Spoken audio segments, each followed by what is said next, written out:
for downloading this episode of Cork Talk with me, Tim Atkin. A weekly conversation with some of the most famous people in the world of wine. Felicity Carter is a journalist who specialises in the business of wine. More recently, she's become an acknowledged expert on health and alcohol policy, interviewing several of the key figures in the sector on her Drinks Insider podcast. I chatted to her from her home in Germany about the French paradox, the J-shaped curve, the World Health Organization, Prohibition, safe drinking levels, big tobacco, and good and bad science. Today's podcast is about the increasingly controversial area of wine and health. Now, before we start, I'm going to declare a self-evident interest. I'm a wine writer and a master of wine. I recommend wines. I drink wine most days, and I believe that consumed in moderation, preferably with food, wine is, broadly speaking, good for you, or rather me. It's also something that's been part of what we might loosely term civilization for millennia. But is my confidence justified? There are an increasing number of articles in the press, as well as official statements by bodies such as the World Health Organization, that stress the negative side of alcohol, including wine. Other recent medical studies agree with my perspective, who's right and who's wrong. Or as my guest, the journalist Felicity Carter, has written, what do we know, what do we not know, and what is wishful thinking? Together, we're going to try to come up with a few answers. Felicity, welcome to the podcast. It's always such a pleasure to see you, Tim. Likewise, and you're in Germany at the moment, aren't you, where you live? I am in Germany. That's right. Greetings from rainy London. Let's a little bit about you to start with. You're a journalist. You specialise in the business of wine, although, as I know, you're also an experienced and very good wine taster. Just tell us how you got interested in this link between health and alcohol, which seems to take up an increasing amount of your working life between your articles and your excellent Drinks Insider podcast. Oh, thanks, Tim. That's very nice of you. Well, I will say it's very strange that I'm doing this because, as you know, I was a wine magazine editor of various magazines for about 15 years. And not once in those 15 years did I ever accept a pitch from somebody pitching me anything on wine and health, because I was very concerned that the wine press was repeating very poor quality studies or getting them wrong. And, so it's very weird that I've ended up doing this. I started to notice a lot more noise around wine and health in about 2018. There were a lot more articles in really big publications from women who were saying, I've got breast cancer, and was it my alcohol habit that got me there? Was it my wine drinking? So I started to keep an eye on that. In fact, at the end of 2018, I wrote an op-ed saying, the wine industry should really be careful about this. And then, COVID happened and I forgot about it. But in 2023, I was talking to some people from Portugal and they were saying, we're under attack. We've never seen anything like this. So I wrote a little bit about that. And then I went to a medical and scientific congress about this in September that year, in 2023 in Spain, and heard scientists and doctors talking. And they were using terms like, this rises to the level of scientific misconduct, and this is rising paternalism, and the evidence doesn't support this, and so on. And so that's when I got really interested. Well, let's start with a bit of good news, although the good news is disputed by some doctors, and we'll discuss that in a minute. When I was starting out as a journalist, I covered the so-called French paradox. Indeed, I've got a book in front of me. Here it is. 1992, called The French Paradox and Beyond, subtitle, Live Longer with Wine and the Mediterranean Lifestyle. Just tell us briefly what is or was the French paradox. So the French paradox refers to this very interesting observation that the French apparently have lower incidence of coronary heart disease, despite the fact that their diet is absolutely stuffed with saturated fats. This was noticed a long time ago. It was first noticed by an Irish doctor called Samuel Black in the early 19th century, who saw that France had lower heart-related deaths in France compared to where he was in Ireland. And he already said around about 1920, it's probably because of the French lifestyle. But it came back into vogue because a French epidemiologist called Serge Reynaud in the early 1990s noticed this, and he popularised the term French paradox. He was from Bordeaux University and he presented his findings in 91 and 92, and he suggested the mechanism for this was the wine that was being consumed at the same time. Because the French, particularly in the southwest of France, were eating lots of cassoulet and stuff like that, which is very rich, duck base, but drinking quite tannic red wines, weren't they? And there was this whole thing about resveratrol, which was a lot of these grape varieties like Malbec and Tannat were particularly rich in that particular compound. I mean, that was related to it as well, wasn't it? Oh, do you know what? That's my favourite thing that I want to debunk. I've asked so many scientists to come on my podcast to talk about resveratrol. Resveratrol was seized upon by a lot of people. Resveratrol seems to have lots of active properties around longevity, particularly, and heart, and all sorts of things. But there's a big question in medicine about how bioavailable it is. Like, in glass experiments, it does really, really well. But how good is it if it gets in your body, and can it get into your body? So it was never the resveratrol, but there is, or maybe not, it didn't play that much of a role, but there's always the question is it compounds in wine that make wine healthy, or is it the ethanol? And that's something that's excited a lot of discussion. Interesting. Let's talk a little bit about the J-shaped curve, because that's going to come up a few times during the interview. Who came up with the term, and what does it mean? It looks like a hockey stick, basically, doesn't it, the J-shaped curve? That's right. It actually comes from sociology. The term comes from an American sociologist, Mr. Davies, who introduced it in 1962.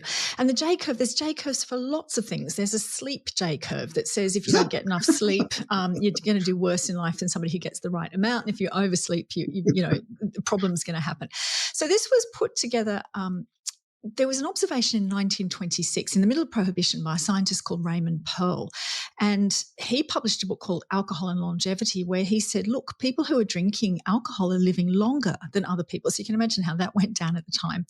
And then I think it was by the late 70s, people had started to use the J-curve in relation to this effect, which is that if you don't drink, your health outcomes are worse than people who drink a little bit, and then it's a dose-dependent relationship. So the more you drink, then the harms begin to kick in. So it really dates back to the 1970s. So the top of the hockey stick? Yes. Or the top of the J, you're in trouble if you're drinking lots and lots. You're really in trouble. Where alcohol's very toxic. But at moderate levels, it has this paradoxical effect where it seems to be beneficial. Yeah, well, that's good news for those who like drinking wine. I mean, but having said that, I mean, the news around alcohol in general, but especially wine, seemed a lot more positive then when I was looking at that book in 1992 than it is today. I mean, I've just recently been in Chile, warning labels on wine rather, in Chile. And the ones that I've seen that are going to come out in Ireland, if nothing changes in 2026, are of a different league altogether. I mean, they're really quite scary. Somebody said to me, I'm not even sure if I can fit this on the back label. It's so big. Right. But, when did this kind of backlash start? This sort of modern backlash, if you like. There's a whole lot of things going on there. So first of all, there was a lot of research about alcohol and health in the 1990s that was very exciting. There was a lot of excitement about that. But all of that stopped around the turn of the century, and now it is impossible to get any grant to study alcohol that might say anything about the positive effects of alcohol. You can only get grants to study the alcohol harms unless you shoehorn alcohol into some other study, like studies of diet. I'm sorry to interrupt, but that 2018 study, which began in 2015, the moderate alcohol and cardiovascular health trial, was actually shut down, wasn't it? That's right. In the States. Yeah. That's right. Well, that was shut down for a different reason. So the National Institute of Health that was funding that actually went to the alcohol industry and got $67 million out of the total $100 million. And a official from the National Institute of Health was said to have been inappropriate in promising the alcohol industry that if they gave money, they were going to get a very positive result. So the New York Times launched a Freedom of Information request, discovered this, and then got the whole thing shut down. And so we will never know, some things that we should know. Anyway, sorry, I interrupted you. Go on. So first of all of the research that's being done now is about alcohol harms. You cannot do research about are there any benefits for alcohol. And as for Ireland, Ireland's actually in a different situation. So it took them 14 years to get that legislation up and running. So they started many years ago, around about just shortly after the turn of the century.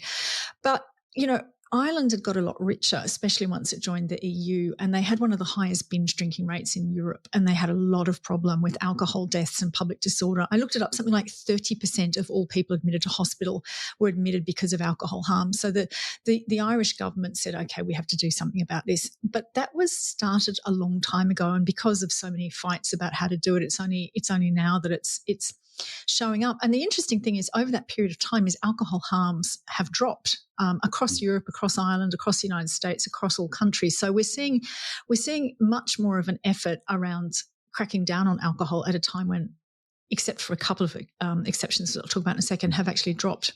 Interesting. I mean, there have always been people who've campaigned against alcohol. And you can imagine somebody in ancient Greece sort of wandering around with a tablet decrying the effects of booze or something. And there was Prohibition, which we'd already mentioned briefly, between 1920 and 33. But, this level of criticism has increased dramatically. And I've read articles you've mentioned the New York Times, on the BBC website, even in The Economist, that emphasised the bad news. I mean, just before Christmas, there was an article, I think I forwarded it to you, very cheerful, just before Christmas. Deaths from alcohol at record high in England. I mean, why now? I mean, you've mentioned that this is sort of growing in intensity, but I mean, it's accelerating, isn't it? It is, and it's accelerating for a lot of reasons, which are feeding into each other. So one of the aspects of this is the rise of wellness culture that we saw in the last decade. So you've got the biohackers in Silicon Valley, you've got the Goop people, you've got a whole lot of wellness which is appearing on social media and being very influential. Some of the bro podcasters who are into biohacking and wellness are having a huge impact. So people started to get very interested in health and wellness anyway. And then you've got a whole lot of publications, like Ruby Warrington put out a book called So Be Curious in 2019, which made a lot of people stop and reflect. And so that kicked off a wave of sober influencers. A lot of people said, oh, well, I can make money being a sober coach and so on. So this was all happening. There was a groundswell of things happening on places like Instagram. And then we got the really big thing, which is we got COVID. And COVID changed the relationship that people had with governments. So for the first time, we had governments who, in a way they never had before, saw the health of their populations as being something that they really needed to do something about. So, they kept people home. We all remember what happened. And as a consequence of that, the governments themselves have become more paternalistic, but we as populations want the government to be more paternalistic. We're demanding more in terms of the government wanting to look after our health and well-being. But there was another unfortunate side effect of COVID, which is that everybody was trapped at home and you could get home deliveries of alcohol. So normally if you have an alcohol problem of any kind, you have to rein it in to a certain extent because you've got to get up and go to work. You can't be hungover all the time. You can't be drunk. You can't be passed out. And also you've got other people who'll tell you off. So if you go to the pub, there comes a point where they stop serving you. But people who had those sorts of problems at home had no guardrails in place whatsoever. They could order alcohol and get drunk, and they did. And so in the last couple of years, what we've seen pretty much across the Western world is we've seen a huge spike in alcohol deaths and alcohol admissions to hospital. And it's a paradox because everybody else actually drank less in COVID and the overall rates of alcohol consumption have dropped. But among the population most likely to do harm with alcohol, the deaths and the harms have gone up. And this is something that the public health lobby, in some ways quite rightly, can jump on and say, this is our moment. We really have to do something about alcohol and crack down on harms. So there's all of that going on. And I have to say, having followed the public health lobby really closely, they haven't been particularly effective in the past. What's making them effective now is because of all of these things which are going on in the culture anyway. And the other thing about this is we've got an ageing population, and the ageing population still read newspapers. Younger people don't, and newspapers cater to older people. And what older people are really, really interested in at the moment is how they can preserve their well-being into old age. So you're seeing a lot more articles, not just about alcohol. You're seeing a lot more about food. You're seeing a lot more about microplastics, about, on and on and on, and we'll see more of it for that reason. It's sort of how they can live longer to enjoy their pensions, right? Not give it to their kids, right? That's right. That's right. How they can deprive the next generation of their inheritance. That's what it's all about, Tim. Exactly. I mean, who is driving these messages? I mean, it seems to be a combination of groups, doctors, politicians you just mentioned, academics and campaigners, some of whom, as we'll find out in a minute, are linked to the temperance lobby. But I mean, who are the main people manipulating these messages, if manipulating is the right word? Well, the alcohol landscape in general is very, very heterogeneous. So you've got people whose business it is to keep an eye on alcohol. You've got tax authorities, government authorities, health departments, hospitals. You've got treatment centres. You've got doctors who treat people, and you've got lots of researchers who research addiction and the harms of alcohol and social patterns of alcohol. So this is a huge group of people, and it's actually right and proper that they're involved in what they are. And some of these people, their role is to bear witness. So you get a number of people who will give evidence before the government or before public hearings, and who have to pick up the pieces of alcohol. Like there's one doctor who his voice shakes with anger when he talks about what it's like to walk through a ward full of liver patients that he can't help who are going to die. So that's sort of their role. And in general, I think we should be grateful that they're there.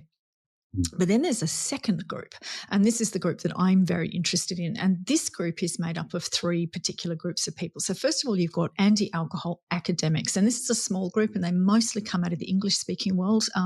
If you listen to academics from France or Portugal, they tend to focus more on harms and things, whereas the English-speaking academic don't talk about that. They talk about how bad alcohol companies are. Then you've got anti-alcohol lobbyists. These are lobby groups who represent members that maybe, so there's one in Europe, for example, and their membership consists of people who touch on alcohol in some way, so cancer groups, liver groups, so on. So they're the lobby group that represents a point of view about alcohol, and they are very, very anti-alcohol. And then you get this third group, which is really interesting, which is temperance groups, historic temperance groups, which have reinvented themselves as non-governmental organisations or NGOs. They have realised that the path towards getting taxpayers' money and to getting in on the conversation is to appear to be public health groups of some kind, civil society groups. Interesting. I mean, the World Health Organization, I think in 2023, January, wasn't it, announced, dramatically, that there was no safe level of alcohol consumption. Does the science support that? And we've mentioned the J-shaped curve. It would seem that that's wrong, isn't it? No. If it was true that there was no safe level, you wouldn't have governments giving their drinking guidelines and thinking so deeply and constantly updating them. So drinking guidelines is, for most governments, they get groups to look at what the evidence is and say, okay, you can drink this amount, right? It's almost a permission note from the government. And so the evidence absolutely doesn't support that there's no safe level. It's very interesting. So the former wine critic from the Washington Post, Dave McIntyre, recently wrote on his Substack about this. Now, he used to work for the UN Nuclear Regulatory Commission, which is something he kept to himself until he retired. And he talks about, in radiation, they have something called the linear no threshold model, or LNT, which assumes a linear relationship between radiation dose and consequential health effects. And so under this model, there's no threshold under which radiation exposure is safe. So any radiation exposure is considered harmful. But of course, we know that's not true. Every time that you go out, you get a dose of ultraviolet radiation from the sun. And of course, if you get sunburned constantly, you're doing yourself damage. But we also know it's really important to go out in the sun and get, some of this solar radioactivity happening. And I think it's true with alcohol as well. The problem for scientists is they can't establish what the safe dose is. And so they just say, well, there is no safe dose. Yeah. That subject, I just wonder how much you drink. Most of us, when we go and see our doctors, halve the amount that we really drink. How do we know what is safe and safe for whom? Because the levels seem to be different for men and women, at least those that are prescribed by governments. Just tell us a little bit about that. Okay, so I'll talk about myself first. So I will say, having done a deep dive into all this literature, I have changed the way that I drink. So there is new literature about the effects of alcohol on the brain. So amounts of alcohol will actually shrink your brain, and I don't have that much brain, Tim. I'm going to protect what I have. Oh, you do? Yeah, that's really kind of. Thank you. So I drink much less than I used to, and now I drink, unless I'm at an industry function where they're handing out champagne and stuff, I'll always say yes to that. But now I almost entirely drink with food, because food and alcohol have a very interesting and very beneficial relationship. So as to how much I drink, I've stopped drinking during the week, but that's mostly because of people around me. And I do drink on weekends, and I typically go out to dinner and have wine, unless I'm, if I'm judging, then I'm tasting and spitting 50 wines a day. Yeah, I tried to explain this to my doctor. My doctor goes, how much do you drink? And I was like, well, not that much during the week, unless I'm judging, and then it's 50 a day. He was like, I don't know how to calculate the harm of that. No, and I think Jancis Robinson did something once where she calculated or tried to calculate how much she'd actually would have drunk or had drunk. Or ingested rather, in a 100 wine tasting, and it was over half a bottle. So everything. Well, when we go to 100 wine tasting, we've effectively ingested half a bottle of wine. That's right. Well, I've tested myself, and I've drawn a line at the point where my judging gets more generous, and I've realised at 150 mils of alcohol.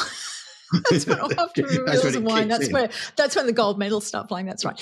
But going back to what's safe and safe for whom. So one of the things is we all have different propensities to be affected by alcohol. Even ethnically, there are different propensities with East Asians and other people. There's flushing and stuff. Some people are going to have more sensitivity for things like breast cancer, but the risks are very different for men and women. So women will get a higher blood alcohol reading for the same amount of drinking, and it's more damaging because women have less water in their bodies, and you need a certain amount of water to deal with alcohol, and alcohol can increase the levels of estrogen. So that is the link between drinking and breast cancer, which is very well defined and understood. So women cannot drink at the same levels that men can, though you can drink. And we don't know very much about how different alcohols function in terms of their effect, because that's another thing you're not allowed to study. So is there a difference between drinking wine or beer or distilled drinks? We all know intuitively. Of course there is. And if you're slugging back something that's 40 or 50 degrees alcohol, it's going to be much more carcinogenic than something that is, 6 degrees like beer. But that's something that we really don't understand that we should. I mean, it's still quite controversial. It's hard to work out where the truth lies in terms of how much you should drink. I mean, December last year, I think it was last year, these two separate reports were published in the USA, and you've written about them. One, the ICCPUD, which is an acronym for the Interagency Coordinating Committee on the Prevention of Underage Drinking, very snappy, and the other by NASEM, which is the National Academies of Science, Engineering and Medicine. And they flatly contradicted one another. I mean, what is somebody who's interested in this subject, not deeply interested in the way you are, just a member of the public who thinks, okay, am I drinking too much? Where does the truth lie? It's just very hard to find it, isn't it? Absolutely NASEM. So I've spoken to... Is NASEM not NASEM, is it? NASEM, right. Oh, sorry. no, call it, I don't think there's a right way or a wrong way. You say NASEM, I say NASEM. Yeah, that's right. And the other one's called ICPUD, which is just... Yeah, that's right. So I interviewed Professor Ned Kalanch, who is the head of the NASEM, and he explained to me how they did it. And basically so he's an expert in methodology, in scientific methodology, how you set these things up. So they set it up. They set out to uncover 8 particular questions. They registered the trial with Prospero, which is a trial database. So Prospero is really interesting. When you register it, it means that if you get you have to register and say, this is what we're looking for. And if you try and fudge it later, if your results come out and you try and fiddle with the data to say, oh, actually, we were looking for this, everyone can go and have a look at what you said you were going to do, and they can say, hang on a second, you're fiddling the data. So having that Prospero registration is really important. And then what they did was they looked at what the questions were that they'd been tasked to answer by Congress.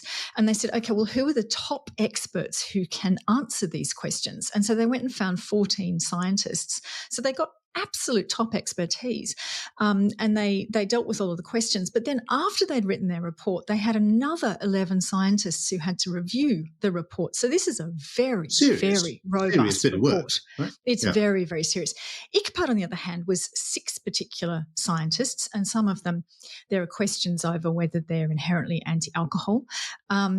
And they did something called a modelling study. So what they did was they said, let's have a look at what alcohol harms are and let's model it. But models depend on what the assumptions are that you feed into it. And to give you an example,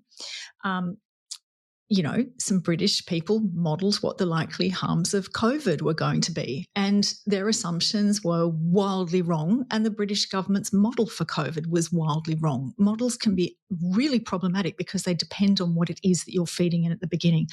And so, they're not they're not nobodies. They're good scientists that did this, but there were 6 of them, as opposed to 14 scientists and then 11 peer reviewing. So the NASM report is the one that I think everyone should go with. Okay, I mean, it wasn't broadly positive. It obviously mentioned things like cancer, but it certainly supported the idea of the J-shaped curve, that drinking a small amount of alcohol can be beneficial. Yes, it did. It reaffirmed that. Yes. Yeah. I mean, you wrote this amazing piece, one of the best bits of wine journalism I've ever read, I think, in Wine Business Monthly, about the links between the World Health Organization we've already mentioned and these certain temperance and anti-alcohol groups.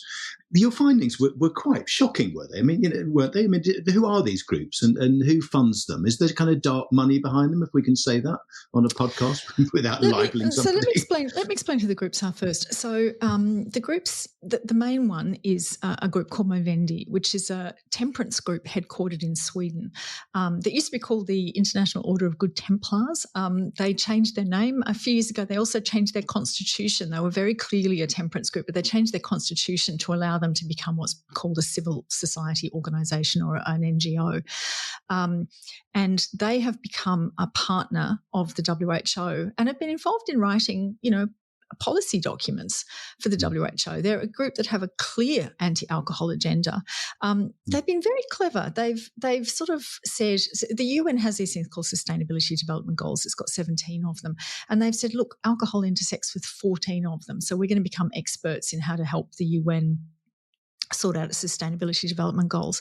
But they're one of a number of clearly anti-alcohol groups that are working with the WHO and appear on documents with them, which I found wild. But in looking into this, I was surprised at how many historical temperance groups have played this trick. I mean, there's the Institute of Alcohol Studies in London, which is quite influential, and they've got religious figures still on their board. They make their money. They own a building in central London that they bought way back when. They make a lot of rent money from it, and that's why they've got some money. There's one I just discovered quite recently called Actus in Norway, which has been advising the government, and they're another temperance group which has reinvented itself. I will have to say that apart from the Institute of Alcohol Studies in London, most of these groups actually don't have any money. It's funded by their membership organisations. And when that piece came out, I think I single-handedly launched a conspiracy theory in wine where people think it's a religious group that's a cross between the Illuminati and the Bilderberg group, and they've got lots of money. In fact, they don't. They've got a couple of 2 or 3 people who are probably paid not very good salaries, and the rest of the membership are volunteers. But here's the thing. If you are working all day, every day to get something done, you can get a lot accomplished, much more so than people who've got other things to deal with. And so they've been very, very effective. They're just they're relentless and they're focused. And the other thing that they're not is I haven't seen any evidence that these are religiously motivated. They're highly motivated, but I don't see the religious impulse that they had in the past. There was a very good leader in The Economist a couple of weeks ago where it said that suggesting that drinking has any benefits at all feels faintly heretical. I mean, are we in a shrinking minority if we talk about wine in a positive way? I mean, are there enough people out there putting the positive message of wine drinking? I think the risks are extremely overblown. And I think, I think there's people with a vested interest in making the risks really overblown. So I have to go back a step, and I have to say one thing that I don't think people in wine understand is there's something called the harm paradox. So people in wine see all of this talk about alcohol as an attack on wine. And, of course, the way the public health people see it, they're not thinking about wine, they're thinking about ethanol and whether it's alcohol. So whether it comes from cider, spirits, beer or wine, they don't care. To them, it's all exactly the same thing. And what we know is that people who are involved in wine typically have high levels of education, they have really good diets, and they have really good social life because we'll sit around, drinking with one another. Pontificating, yes. But you can actually drink quite harmful levels of wine, and with all of those other things in play, you won't suffer problems with them. But somebody who's further down the chain in terms of less education, less social contacts, in a more deprived circumstances, they can actually drink less alcohol and experience far more harms. So this is part of it. So if you're going to go into wine, you really need to embrace the wine philosophy of food and other people and whatever. And in that circumstance, wine is really beneficial for you. So what are the actual risks? Well, David Spiegelhalter, the Cambridge University medical statistician, puts it like this. He says 25,000 people would have to drink 400,000 bottles of gin in 1 year to have one adverse health outcome. So if you're drinking moderately, and particularly if you're drinking with friends and with food, it's not just that your risk is really low, but it actually enhances your life in lots of really, really important ways. Yeah, I think so too. I mean, Professor Sir Ian Gilmore of the Alcohol Health Alliance, you can tell us maybe about them in passing, he seems to get quoted a lot. And he said we're living through a public health crisis. I mean, it seems to me that we're not. I mean, are we drinking more than we used to? It seems as if, wine figures are down everywhere. I mean, the wine industry is on its knees, isn't it? Yeah, it's not just wine. Alcohol consumption is down across all of the Western world. Now, what we have seen is this unusual COVID spike in alcohol harms, and that is real. That came out of a very particular time in a particular place. And there are pockets of places where alcohol does a lot of harm. I mean, I think in the United States, they've got this deaths of despair, which is also feeding into the opioid epidemic and the fentanyl epidemic. And alcohol is certainly playing a role in that as well. But generally speaking, across the developed world, the amount of alcohol being consumed is dropping precipitously. What we don't have is enough services for people who are harmed by alcohol. There's been a lot of cutbacks, particularly in places like Britain. And the other thing is governments are panicking because we've got an ageing population, and governments are really worried about how they're going to pay for care of people who are not economically active and older. So they have an interest in telling us that, everything we're doing is killing us. I mean, I'm old enough to remember, in the 70s in Spain, when I was in my teenage years, it probably still happens sometimes. Regularly, people would drink what they call a carajillo in the morning. They would actually have a coffee with a slug of Spanish brandy in it. Before the war in France, in Normandy, people used to have something called le petit calva du zinc, was a little glass of Calvados with breakfast, standing at the bar. I mean, those things have kind of gone, haven't they? I can top that.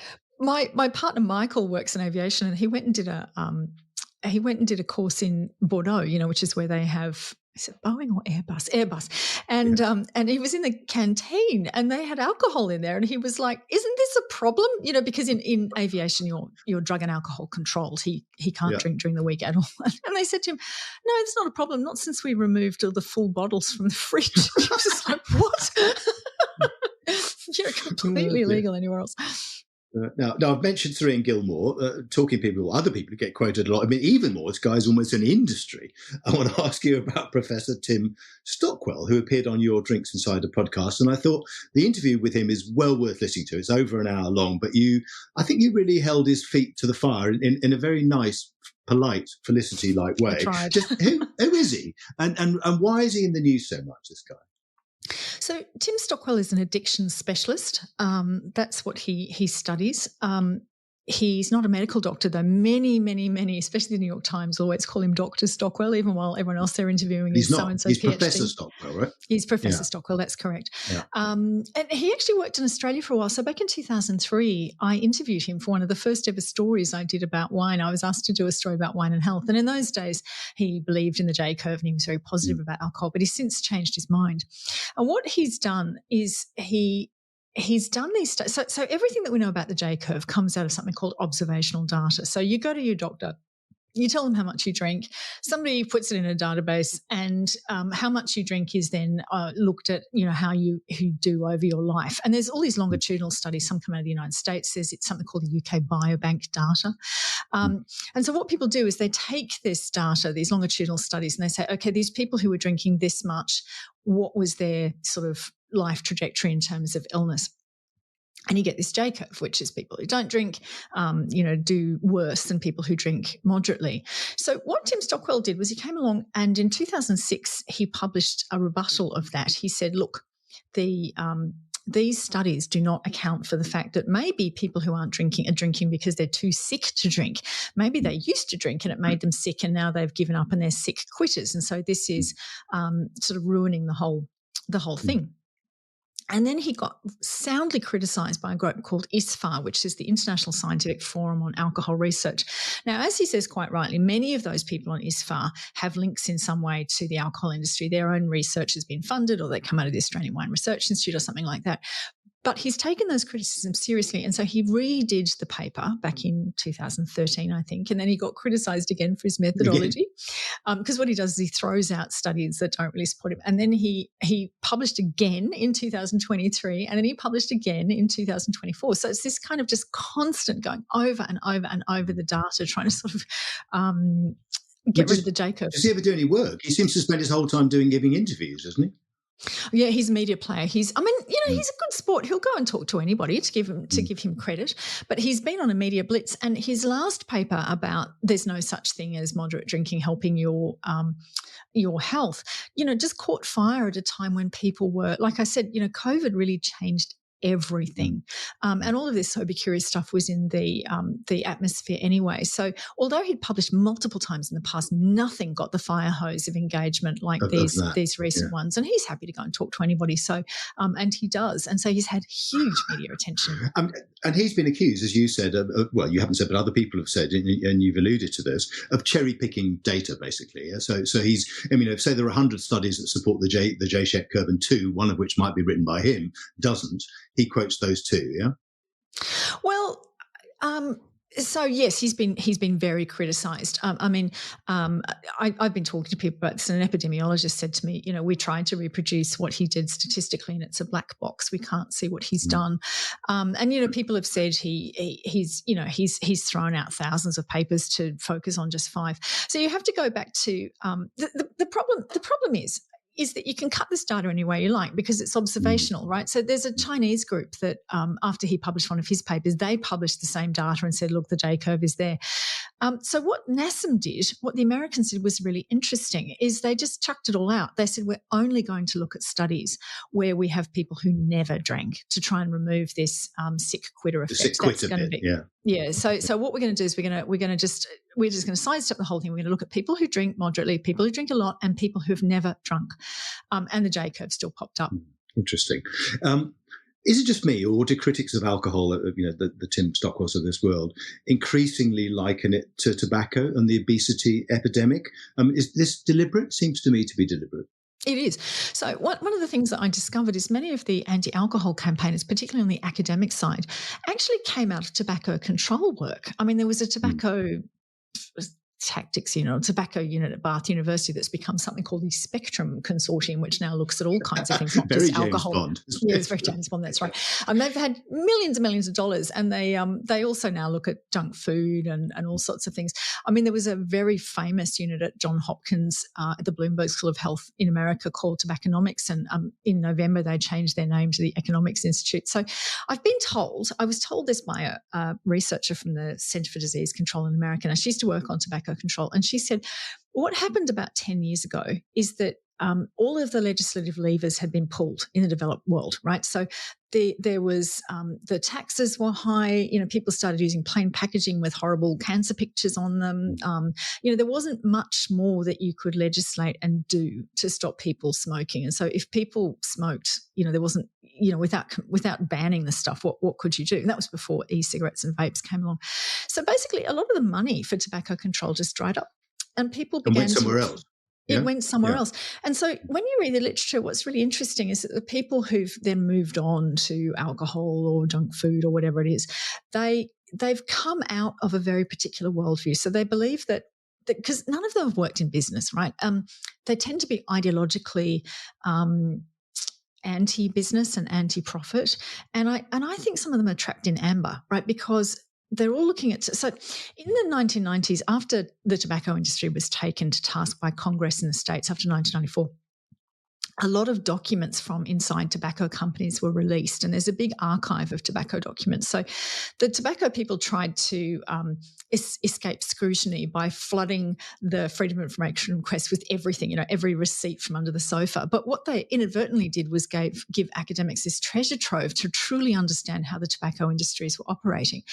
And so because of that, I think they're all trapped in the 90s in that they think that corporations all operate like that. And in fact, in the last 30 years or 40 years, because a lot of those documents from the 70s, there's still corporate malfeasance, but the corporate world has changed a lot. You've had women enter, there's a lot more laws around transparency and corruption and so on. But they seem to actually believe that all companies in the world behave the way that tobacco companies did in the 1980s. And so the policies that they're formulating are really aimed in that way. And so the discussions they have are very much as though alcohol companies are behaving, and they'll say they're working from the tobacco playbook, or the food companies are working from the tobacco playbook, or the pharmaceutical companies working from the tobacco playbook. And whereas I don't realise they're actually working from the tobacco control playbook themselves. Yeah, exactly. Yeah. I mean, let's talk about the positive things again. I mean, we've discussed them in the podcast and said, in moderation, with friends, food, blah, blah, blah, blah, blah. I mean, who is making the positive case about wine? I mean, our mutual friend, Laura Catena, from obviously Argentinian producer Catena, who's a doctor, has published, has a website called In Defense of Wine, which is well worth looking at. What about doctors who don't agree with the WHO's position? Are they brave enough to speak out, or have they been sort of silent? So we mentioned the collapse of the MUH trial, the moderate alcohol cardiovascular health trial, and the two scientists who were in charge of that were completely and absolutely defamed. And as a result of that, Ken Mukamal, whose photograph was in the New York Times, right, with a kind of bug shot. As a result of that, other scientists are absolutely running for cover on this. They won't speak on the record. I've emailed so many people and said, would you come on my podcast? And, I've said blah, blah, blah. I even want people to debunk things like resveratrol, which is my personal bugbear. I'm sure resveratrol has some benefits, just not the ones that are claimed. But I can't get people to come and talk. They won't because they're worried that they're going to lose grants. So you do have people like Lara speaking. But I think the biggest problem is some of the people who are speaking about wine and health are doctors, but they're retired. Or they were general practitioners. They weren't actual research scientists. So I'll tell you who I think should make more of this is actually the Australians. A lot of Australian wineries were founded by doctors, and some of the really famous ones were founded by doctors. So I think they should make a big deal of that. I mean, most of Margaret River was founded by doctors, wasn't it? That's Dr. right. Bill Tunnell, and onwards and upwards. Listen, we're recording this podcast a few days before the UK government introduces a Byzantine and probably unworkable new set of duty levels based on alcoholic strength. Are we going to see more of this sort of legislation? I mean, personally, I hope that this particular piece of legislation crashes and burns because it's so ridiculous. But are we going to see more of that governments interfering? Yes and no. So governments tend to learn from each other, and if they want to pass unpopular legislation, they typically point to another country and they say, look, they did it. And so you'll probably see individual countries begin to talk about cancer warning labels because Ireland did it and so on. I think in terms of big legislation, so what the WHO wants is they want something called the best buys. They want some fairly sort of they want some things that look a lot like tobacco control. So they want no more advertising, marketing, sponsorship. They want to make it that nobody who works in alcohol can speak to any legislators and so on. I think they're going to struggle to get that through because the environment has changed so much. So when a lot of these things were first being mooted in Europe, the economic environment was a lot better than it is now. And so now the EU, for example, has made cutting business regulation and making it a much more business-friendly environment its focus. What the Trump administration does, who could possibly know? And Australia has an authoritarian streak, so Australia might well do it. But in general, I think governments at the moment have a lot more problems, and one of the things they're all worried about is kickstarting their economy. But in a way, I don't think the legislation really matters because I think this is happening at a popular level. It's people's perceptions that are being changed, and whether the government acts or doesn't act isn't really what's going on. Yeah. more and more people are believing this sort of Stockwell idea that and WHO as well, that any level of wine or alcohol is bad for you. Yeah, I don't know what the figures are. There was something in The Economist. I think something like a third of all Americans now, something like that, believe that any alcohol consumption is bad for you. Yeah, and I do think a lot of it has to do with newspaper data services. Like I think every time they produce something about, junk food or whatever, I think they get a huge response from their readers because, readers are aging, unfortunately. It's not young people who read that. So what they do is they put out more of those articles to attract their readers. I think that's a big part of it too. Let's talk a little bit about Scotland and the minimum unit pricing. Has that been tried in other countries? Will it be tried in other countries? I mean, how does it work and has it been successful? So it was introduced in 2018 and it has not been successful. So the idea is that you make a unit of alcohol. It has a floor under it so that people can't do massive discounting of alcohol. So people who've got alcohol problems can't go and sort of load up on really, really cheap alcohol. So typically... And it's like 65p or something. Is it a unit or something of alcohol? I think it's 50p and it's being talked about being lifted to 65p. Yeah. So people who have, especially people in deprived areas, like I said, the harm paradox, people who are most likely to be harmed by alcohol, typically go and buy things like cheap cider. Well, people aren't stupid, and as it's become more expensive, so they did this in Wales, right? Wales is the other case, and the BBC recently reported that people who had been drinking to cider realised it was more cost effective to switch to vodka, which is a far more harmful alcohol. And in Scotland, it hasn't worked. You've got shop owners who are reporting that there's higher levels of shoplifting. And the other thing is people can just go cross-border shopping into England, so where it's sort of much cheaper.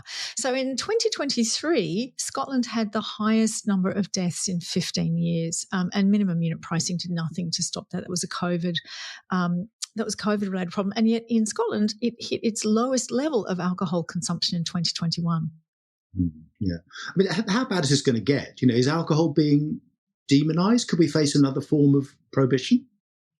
I don't think a legislative prohibition. I think governments have worked, perhaps in Australia, which never seems to know when to stop, but no. And governments really like tax revenue from alcohol, and certainly within, many countries, alcohol is a really important producer, and it's a producer of goods which, like tobacco was always a commodity, right? You could go from one tobacco company to another, but the tobacco was grown somewhere else, and they made a lot of tax. But alcohol is different. It's made on the spot. It's a high value thing. There's a lot of people that drink. Politicians really like drinking it. So I don't think they're likely doctors, to do. Right? And doctors really like drinking.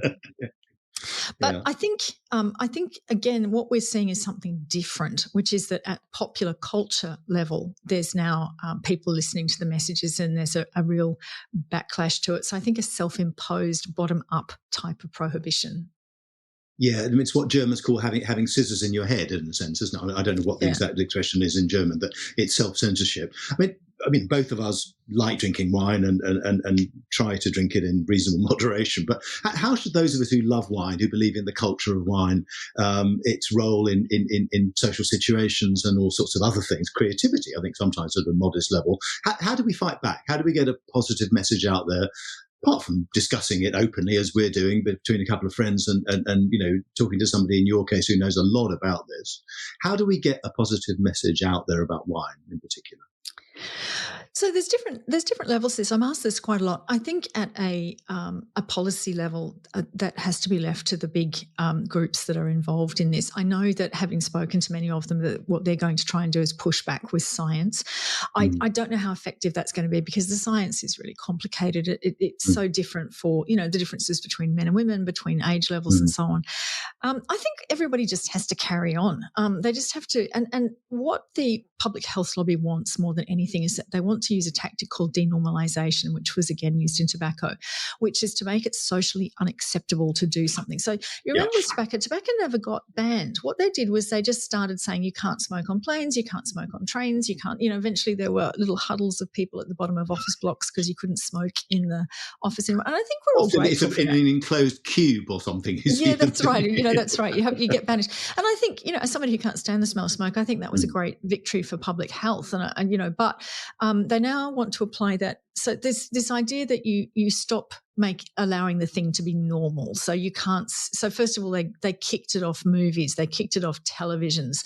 There was no marketing. There was no advertising. There was no sponsorship. And eventually there were fewer and fewer places where you could smoke. They never made it illegal. And that's the tactic they want to do with alcohol. So the Lancet, which is a big medical journal, a couple of months ago published this thing saying doctors should lead the way and stop serving alcohol at any of their conferences. And then it was like, and medical students should stop having alcohol. So it's this kind of slice by slice, making sure it gets removed. And I think what people have to do is they have to react to the slice by slice technique when they see it coming. They go, no, I'm going to go to my conference. I'm going to have my 2 cheap glasses of wine. Well, I feel that a bit with so-called Dry January, which is something that's been supported by an anti-alcohol charity or NGO.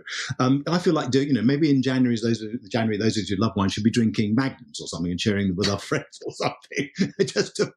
Dry January, stuff that, let's enjoy alcohol in the right place with the right people. So you're gonna hate me for saying this, Tim, but I actually did Dry January. Don't drink Magnums. Oh no, you did it this year.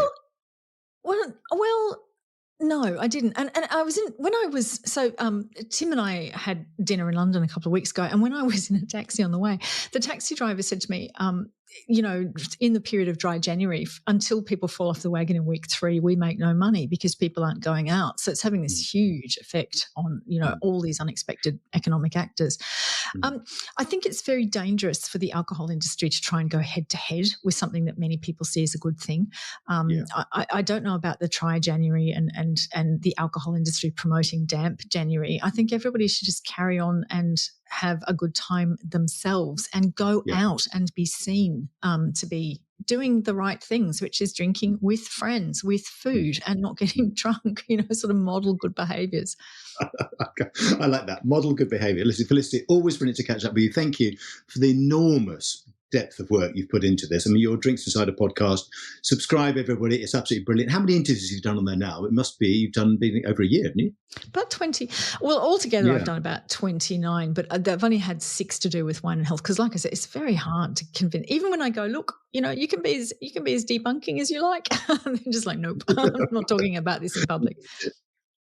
Great to see you as ever. I hope to see you very soon, somewhere around the world, but at a trade show or whatever, on a judging panel or over dinner, even better, with a glass of wine. It's always a joy, Tim. See you soon. Well, I hope you found that as interesting and educational as I did, and we managed to cover most of the issues involved. From my point of view, it's great to sit down with someone who knows such a complex subject inside out. Next week on Cork Talk, my guest is the sparkling winemaker Mary Bridges from Gusbourne Estate in England. Join me then. Thanks for listening to Cork Talk. If you want to read more reports, articles and tasting notes by me, go to my website, timatkin.com. You can also follow me on Twitter @TimAtkin and on Instagram @TimAtkinMW. See you next week.